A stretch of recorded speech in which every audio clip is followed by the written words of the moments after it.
بسم الله والحمد لله والصلاة والسلام على رسول الله. ازيكم حبايبنا، عاملين ايه؟ يا رب يكونوا بخير وكل سنة وانتم طيبين في مصر وخارج مصر وجميع الدول العربية.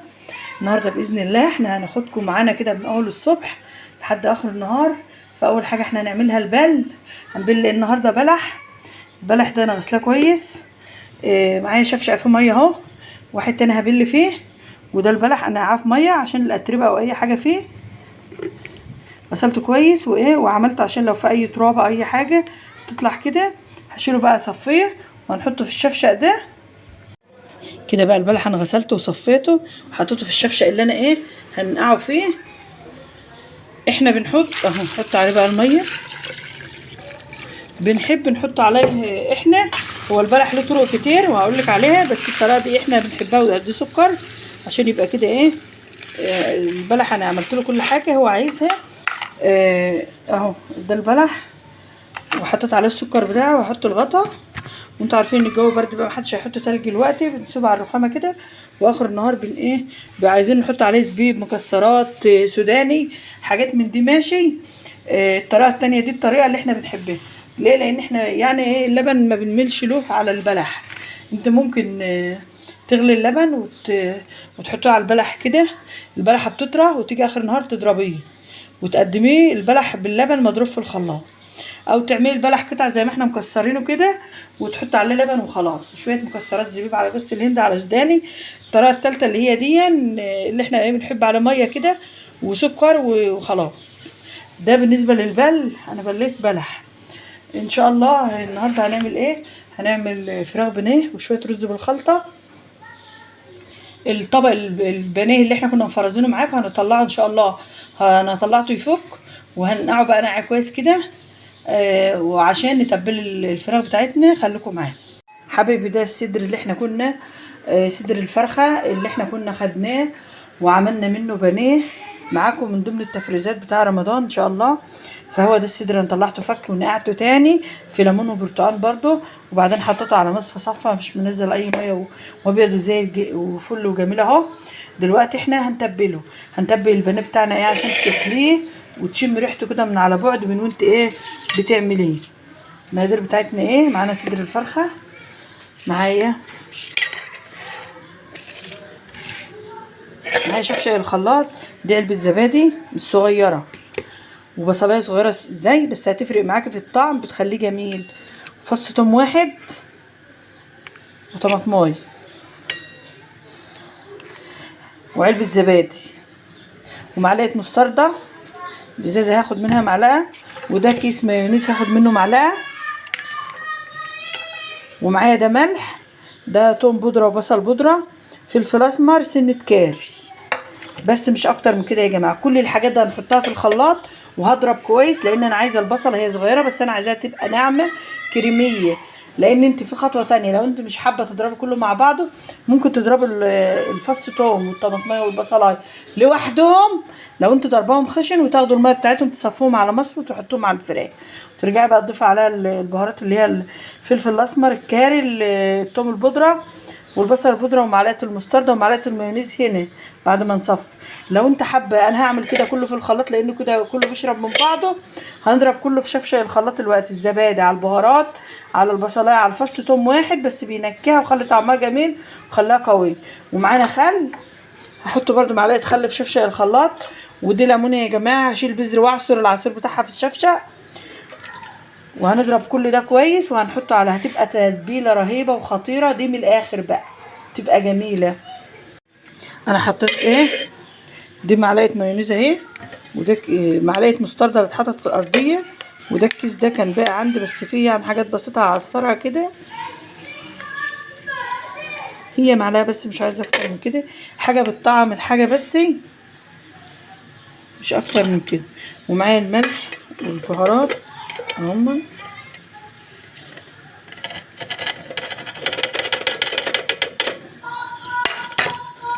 الليمونه ده هفتحها واعصر العصير بتاعها، وده برضو الخل اهو. الزبادي بيطري الفراخ، دي فايده الزبادي ان انا بحط ليه في البانيه زبادي بيطريها. الخل بيطري الانسجه بتاعتها ويخليها ما تشدش معاكي. كل حاجه انا بحطها لها فايده. البصلايه الصغننه، شوفوا هي عامله زي بصل القوارمه، بس بتخلي الريحه قويه جدا وبتتبل منها. وبالذات ان انا عامله من الصبح، فانا مبدره ليه عشان تقعد اطول وقت. كل ما تقعدي البانيه في التتبيله بتبقى جميل وتحصلي على نتيجه حلوه. هفتح الليمونه واقطع البصله والطماطمايه ونضرب الحاجات دي مع الزبادي كويس ونتبل البانيه. دي الخلطه بتاعتنا انا دلوقتي ضربتها، شايفين نازله كريميه خالص ازاي، مفيش فيها اي حاجه خشنه. بتضربيها لحد ما تنعم خالص اهو. نقلب بقى التتبيله دي في الايه، في صدر الفرخه بتاعنا اهو. وتسيبها بقى. انا مبدره لها يعني بدرت بقى وعملتها من بدري ليه، من الظهر عشان تلحق تشرب ساعتين 3 كده. كل ما قعدت في التتبيله دي كل ما خدت نتيجه جميله. الريحه بتاعتها التوليفه دي بقى الزبادي مع البصله، هو فص توم واحد بس بيضيف ليها بصله صغيره بس بتضيف الريحه بقى. معلقه المستردة مع المايونيز مع الحاجات دي جميله جدا.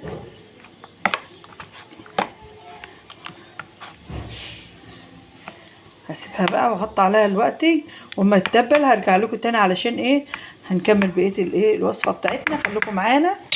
كل سنه وانتم طيبين. كده بعد ما تتبل، بما اننا هنعمل البانيه كله في حته واحده اهو، هنحط البيض برده على الخلطه الجميله دي ونسيبه فيها شويه. البيض ده يا تضربيه في شفشق الخلاط، يا بعد ما يتبل في التتبيله بتاعته بتروحي ضايفه البيض. والبيض ما تقلقيش لان احنا حاطين في الوصفه دي في التتبيله فلفل اسمر، فانت ما تقلقيش. انا هسيبه برده شويه كده، وبعدين ايه هنرجع بقى نجيب البقسماط بتاعنا والحاجه بتاعتنا. دلوقتي احنا هنعمل الخلطه الخارجيه اللي هو الكفر الخارجي. الكفر الخارجي عباره عن ايه؟ معايا كوبايه دقيق، كوبايه كورن فليكس، كوبايه بقسماط.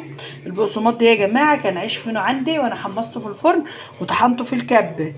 ده بدل ما تشتري بالكيلو او بالكيس دي حلها، هتجيبي ب5 جنيه عيش فينو هيجوا 10 رغيف او 8، بتسيبوهم ينشفوا كويس وبعدين بتحمصيهم في الفرن وتروحي واخداهم ايه بايد صلايه بايد هون بكبه باي حاجه، المهم بتطحنيهم بايدك كده ده بالنسبه للدقيق عادي بتجيب 5 جنيه دقيق. كوبايه كورن فليكس وبتروحي برده دقاها منعماه ونقلب الحاجات دي. ما بضيفش الخلطه الخارجيه الا توم بودره وبصل بودره وسنه ملح اهم يا جماعه، عشان انا مش عايزه الكفر الخارجي ده يغمق مني. الفلفل الاسمر هيسوده، الكركم هيغمقه، الفلفل هي اصلا التتبيله بتاع الفراخ انتوا شايفين انا حاطه فيها كل حاجه، فعشان كده التطعيمه بتبقى في طعم الفراخ نفسه. انما الكفر ده انا عايزاه لونه ذهبي كده جميل، فهو هنحط الدقيق وفي معلقتين نشا هم، الدقيق اهو معلقتين نشا هم. هنقلب الدقيق على النشا على النشا دي عشان القرمشه، والدقيق وكورن فليكس والحاجات دي هنقلبها مع بعضها في صينيه واسعه كده عشان ايه ابطن بقى. انتوا عارفين البانيه بتاعي فيه البيض فيه الزبادي فيه كل حاجه.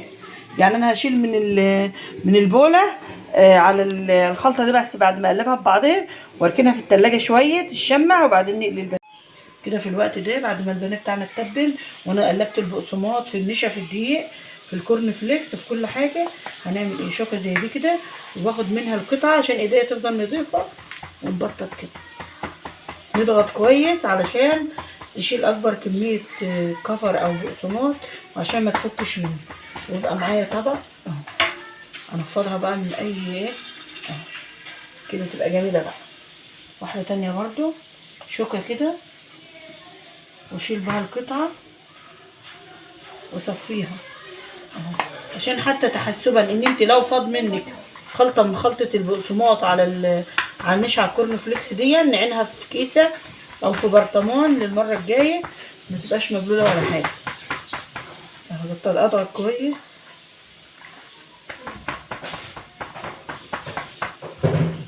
هعمل كله بنفس الطريقه وبعدين ايه ارجع لكم تاني. كده حبايب قلبي انا خلصت. دي صدر الفرخه عملت الطبق ده بسم الله ما شاء الله كميه حلوه على قد الصدر. ودي البقسماط ده فايض مني انا ما برميهوش ليه لانه حلو مش مبلول، فانا بعبيه واحطه في كيس او في برطمان لمره تانية. الخلطه دي انا مش عايزاها خلاص بقى هي تترمي بقى تحطها في اكل طيور او اي حاجه. دلوقتي ايه انا هحطه في التلاجة نص ساعه على ما ايه يعني قرب المغرب كده بنطلعه بقى نقليه عشان يبقى ساخن وجميل واحلى بانيه تعمليه من ايدي تاكليه. دلوقتي يا جماعه احنا هنعمل شويه رز بالخلطه، والبانيه انتوا عارفين ان انا عملته وحطيته في التلاجة يشد. وهنعمل شويه رز بالخلطه اللي ايه معايا بصله مبشوره هي، ومعايا جزرايه مبشوره، ومعايا عود قرفه، والليمون المجفف، وده ورق لورا، وده سنه كرع او كركم على حسب زي ما انت عايز. دلوقتي انا رايحه على البوتاجاز اخلي البصله تتشوح مع الجزريه المبشوره كده. احنا بنشوح البصله اهو. هنزل بالايه، الجزريه المبشوره برضو تدبل كده مع البصله، وبعد ما يتبلوا بننزل باللومي والقرفه والكركم او الكرع على حسب انت عاوز ايه. بسيبهم بس عشان ما يبقاش ايه، عشان يتبلوا كده، عشان اضمن ان هما ايه تشوحوا. ويبقى عندك شوربه او مرقه دجاج، اي شوربه بتفيد منك في كيسه وفي الفريزر بتنفعك بقى في اي وصفه، او مرقتين دجاج لو ما فيش. بقى احنا في الوقت ده هينزل بايه، معايا عود قرفه، ليمونتين، ورقتين لورا، والايه الحاجات دي هننزل بقى ايه، تاخد تشويحه برده مع البصله والايه، الريح والزيوت الطياره، والريحه بتاعتها تطلع كده وتتحمص دقيقتين بس مش اكتر عشان الكركم ما يتحرقش. وبروح نازله بالشوربه او بمرقه الدجاج.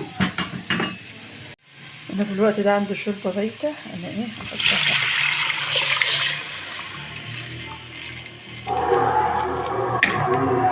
انا كده معايا الزيت هيسخن عشان اقلي فيه البانيه، ومعايا الميه اهي برده اما تغلى هسقط الرز. احنا كده سقطنا الرز اهو، وحطيت دور البانيه اهو يتقلي. يبقى كده دي شغال ودي شغال عشان المغرب قال بقى يضرب من حوالينا كده. كده بقى ده اللون الجميل، اللون الذهبي انا هطلعه بقى، هو ده اللون اللي انا عايزاه. المنديل بتاع المطبخ كده عشان ايه، انتوا عارفين المقليات دي بيبقى فيها دهون زيوت يعني، عشان ايه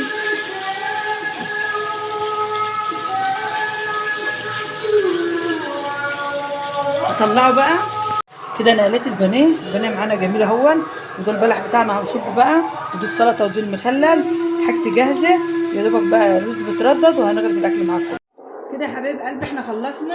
ده البانيه بتاعنا اللون الجميل اهو، شايفين البانيه جميل اهو، وده الرز بالخلطه، وده مخلل، ودي السلطه بتاعتنا. وده كان الفيديو بتاع النهارده، يا رب الفيديو يكون عجبكم. وده العصير البلح بتاعنا بتاع التمر اهو. كل سنه وانتم طيبين وتاكلوا وانتم متهنيين، وتفضلوا معانا، والسلام عليكم ورحمه الله وبركاته.